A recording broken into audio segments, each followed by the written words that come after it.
Rebel religion in the news. All right, Mel Gibson is making a sequel to The Passion called Resurrection, and he talked about it on a podcast with Joe Rogan, and they're going to start filming in 2026. I kind of was hoping they'd film a lot sooner, but apparently it's going to be what he calls an acid trip, and it's going to be very difficult to put together. But there's going to be he's very, very in tune with what the Bible says, and I'm kind of curious what we think about it here on our show, Rebel Religion in the News. I'm Jerry O'Lennon with co-host Alfredo Romero of Rock of Life Fellowship and our regular guest, Bishop Peter Hansen of St. Augustine Anglican Church. Good morning. Good morning. First of all, we'll get this over. The obligatory, we loved The Passion. Yeah. It was a wonderful film, virtuoso filmmaking, and probably, as the Pope at the time said, it is as it was. He got it right, pretty much on the dot. He really did. I mean, there were ways I might have changed this or that a little slightly. You know, I wrote a book about the day of Christ's crucifixion in 19 different eyewitness accounts, as I would imagine them. They were fictional. Yeah. So I've got my favorite ways of playing it, but I was astonished at the detail, and he took his time. Mm-hmm. You know, it's reminiscent of a book called The Day Christ Died by Jim Bishop, which was out in the 60s or 70s, where he took hour by hour, the 24-hour period around the time of Christ's dying, and really explained things, and you really got into it. Mm-hmm. While Gibson did it dramatically, and then he did it in the original languages. In Aramaic. Now the sequel, Resurrection, will be in English, because he says it's going to be so complicated as it is in trying to describe what it is that he's after. And let's give you some idea. You got the story up too. Yeah. And I'll let you go and just tell a little. Go and just tell a little bit about what it is. Yeah, well, I mean, the thing is, after The Passion of the Christ, you didn't know if he was going to make another movie, but The Passion of the Christ was so successful. Right. It seemed like the next thing he would do after they showed Christ crucified is just show the resurrection. It just makes sense to make another movie. Now, Mel Gibson is talking about, this is on a podcast with Joe Rogan, and Joe Rogan's like, so you mean you're going to show hell? You're going to show Satan? And he goes, I think you have to show the origin of Satan, basically, and why it is that Jesus came to earth. He says the script is an acid trip. He said, I've never read anything like this. This is Mel Gibson talking. There's some crazy stuff. In order to tell the story properly, you have to start with the fall of the angels. You're in another realm. Then you need to go to hell. You need to go to Sheol. For those of us who aren't biblical scholars, what's the difference between going to hell and going to Sheol? Or are they one and the same? Well, all the terminology here doesn't serve us because the words get interchanged a lot. I mean, Sheol is one language's treatment of the underworld and such. When we talk about hell, a lot of times we're just using shorthand for the place of ultimate destruction, and where all the people go who are damned forever, and that's not fair. There's the lake of fire, which happens after the general resurrection and the great judgment, and then the devils are all sent to the lake of fire, and all the damned people. The lake of fire we call that hell, but we're incorrect. It's a little more like The Great Divorce by C.S. Lewis, where there's a place which is pretty horrible, but it's a waiting room for the judgment. The people, like in the story of Lazarus and the rich man, who the rich man goes to a place. Mm-hmm. He's in torment. He's not happy. It's a bad place, but he hasn't been judged and sent to the lake of fire. Well, does he know that's going to happen? If you're in the holding area of hell, do you know what you're in store for? You might. Yeah. You might be hopeful. Whatever. I mean, C.S. Lewis's book treats it very interestingly. I don't know if you know the book, but it's fantastic. And so Rogan asked Mel Gibson, so you're going to have hell. You're going to have Satan. Gibson nodded. You got to have his origin. I have ideas about how to do that and how to evoke things to depict that. He's been thinking about this for a long time.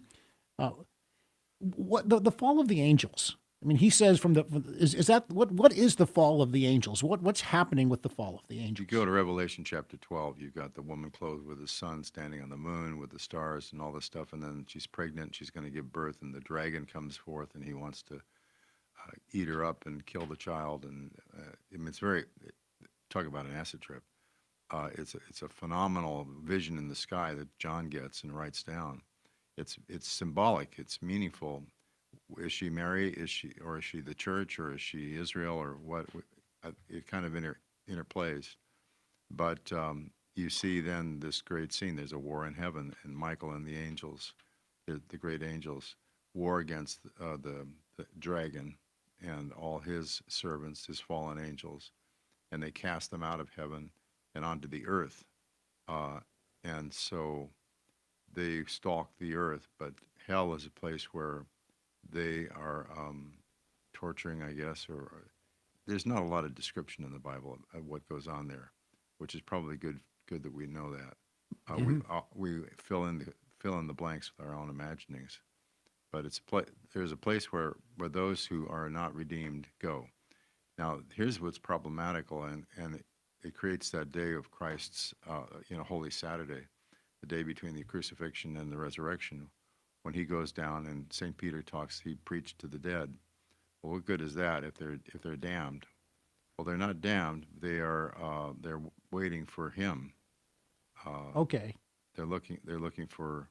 So we release. see that in the first movie where Satan is from a sky shot. We call it the God shot. Yeah. And you see Satan just screaming, ah, and Right. because but he's surrounded by emptiness. Mm-hmm. Is that because those people that were being held there were freed because of Christ's sacrifice? I don't know why the movie did what it did there. Okay. But I thought it was very effective. Yeah. The devil's ploy was to kill Jesus, ha ha ha ha, Mm-hmm. And then all of a sudden when he killed Jesus, he realized he'd just hung himself, Mm-hmm. It's an amazing. So people ask me sometimes what hell is, and I know there's various descriptions of it, and there is some probably some things that the Lord maybe, just lets us kind of like you said, kind of just imagine what it is. But when I tell people, look, here's what it is: it's eternal separation from God, eternal separation from God. God gives us this choice. You could spend eternity with me, just know how much I love you and I want this relationship with you, but you've turned your back on me. So what does that mean?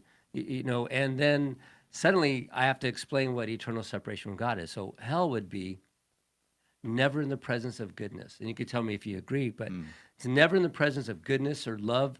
If you have eternal separation from God, there's nobody there that's going to say, it'll be better in the morning. No. Nobody's tucking you in. Nobody's giving you a hug. But on earth, aren't there people that have eternal separation from God?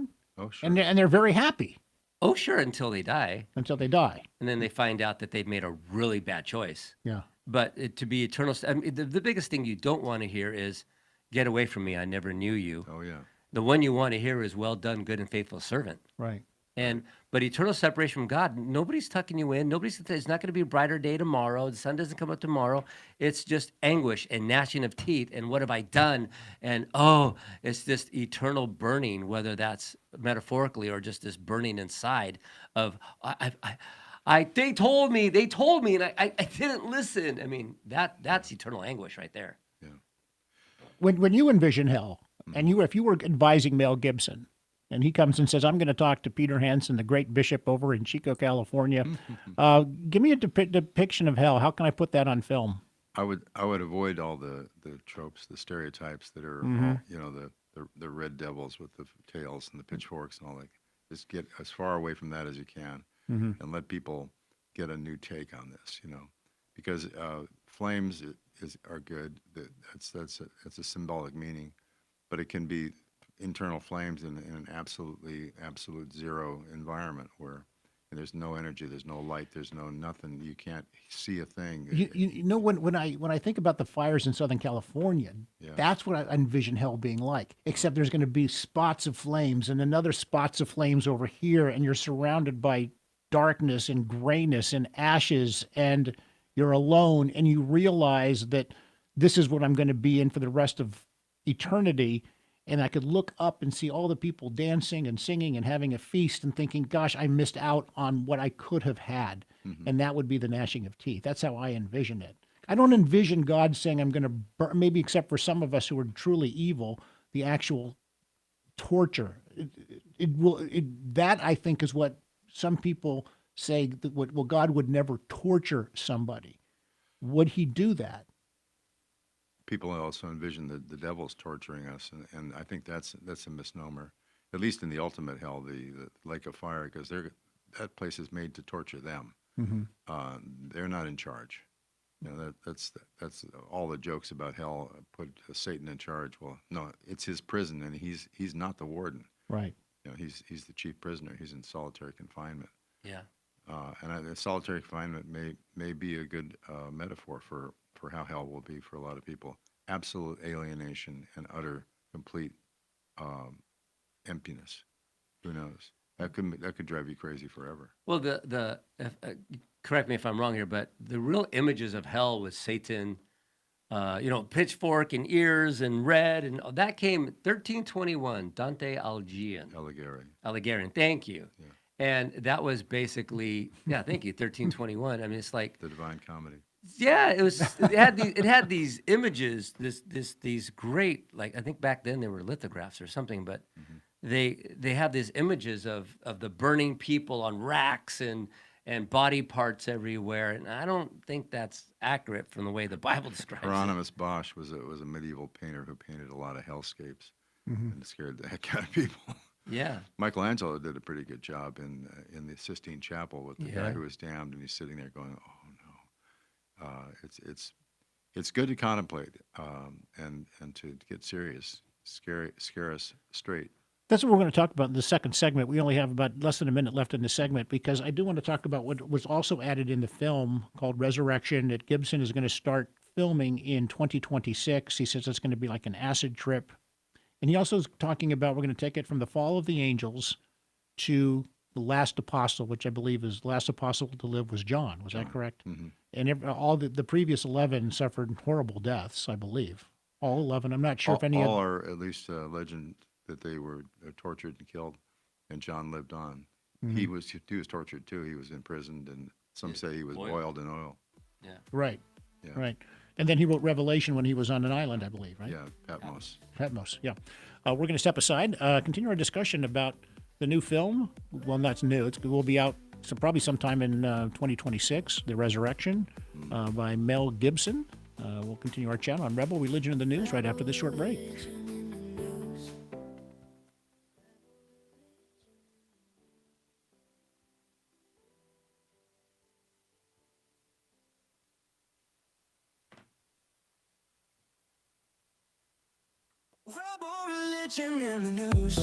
All right, welcome back. We're talking about the movie The Resurrection. It's the sequel to The Passion, Mel Gibson directed movie. It's going to be quite something.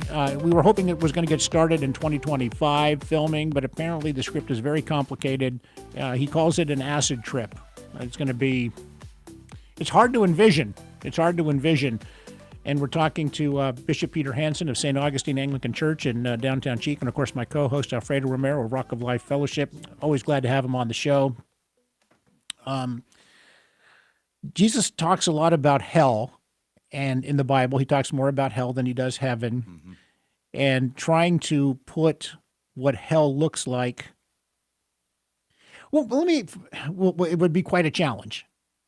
But I think sometimes what people are wondering is why isn't, because the first movie, did it really show, it showed the love that Jesus has for us because of the sacrifice he willingly made. I'm wondering if this is going to be something that is going to lead more people to Christ through just fear. The fear of eternal damnation will lead people to Christ. We've talked about this a lot. Alice Cooper, the rock musician, has come out and said on a Ron Laurie show that it was the fear of hell that brought him closer to God. Sure. Is that what's going to happen here when this movie comes out? Well, as the scripture says, the fear of God is the beginning of wisdom. It is the beginning. It's not the ultimate fruit. I think the love of God is where we end up. But the fear of God may be enough to get somebody started when they're not getting serious, certainly. If that works, that's great. For others, it will really be seeing the hope of the resurrection. I mean, Christ went down to the lower parts to preach to the dead so that he'd bring them out, break the prison doors out, and let the captives free who were, because when they were born or the situation they're born into, they didn't know the gospel, they didn't have it yet. He hadn't died yet for them for various reasons. they were not with God, but they could be approached, they could be shown, here are my scars, here is what I've done for you. I had you in mind when I was on the cross and I've died. Now, will you come out with me? I'll take you to a better place, or something like that. Now, the Passion, everybody agrees, did a wonderful job of explaining it the way it perhaps was. And again, the Pope at the time, Pope John Paul II, I believe, said, "It is as it was." Very famous 5 words, and said that that was an accurate depiction of what happened on the cross. But from that point forward, at the end of the movie, we see Jesus walk away, and you see the holes in his hands, Right. and he walks off, and the music comes up, and the credits roll, directed by Mel Gibson, et cetera, and all the credits and cast members, et cetera. From that point forward, we go to Saturday, and then explain what happens. What happens in the story? What happens? He goes down to hell, and and who's he again? So I understand it better. Who's he talking to? The departed spirits. The departed spirits who have not been judged yet. Right. Okay. Right. The great. Now, Is that theolo- does that include Adam and Eve and everybody? well, theologians bat a lot of this around because we were working on very scanty evidence because it's not supposed to be what we're concentrating on. We're not going to bank on this. But yes, when we die, we may go to a place that's good and a place that's bad. Call it heaven and hell if you want to, or paradise and Hades or Sheol, or the place of departed spirits. For those who didn't make the grade, do they still have a chance? Don't be too dogmatic about that. I mean, God is merciful because He went there and worship and rescued. It appears He had a reason. He didn't just go down there and say, "Too bad you guys were born too early." Yeah. You know, I mean, He Yeah. came to show them something for their sakes.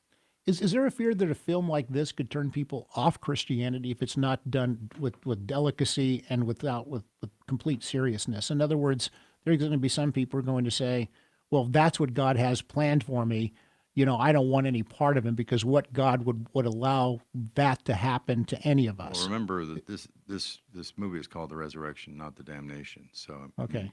I mean, I think He'll be playing out. Christ loved us so much He went to the lowest depths to rescue the worst of us if they would come, if they would repent. And that's what we take from that. We don't know more about that or theologically how that continues or whatever. But he brought with Him those who would be saved. The guy who played Jesus in the Passion talks about how God doesn't send you to hell. You choose to go there. Right. Yeah. And so the resurrection is going to think about how that's going to be depicted, how He's going to come into His body with that energy, how the marks on the shroud, maybe like the Shroud of Turin, are made by massive amounts of energy emerging as He comes through that shroud.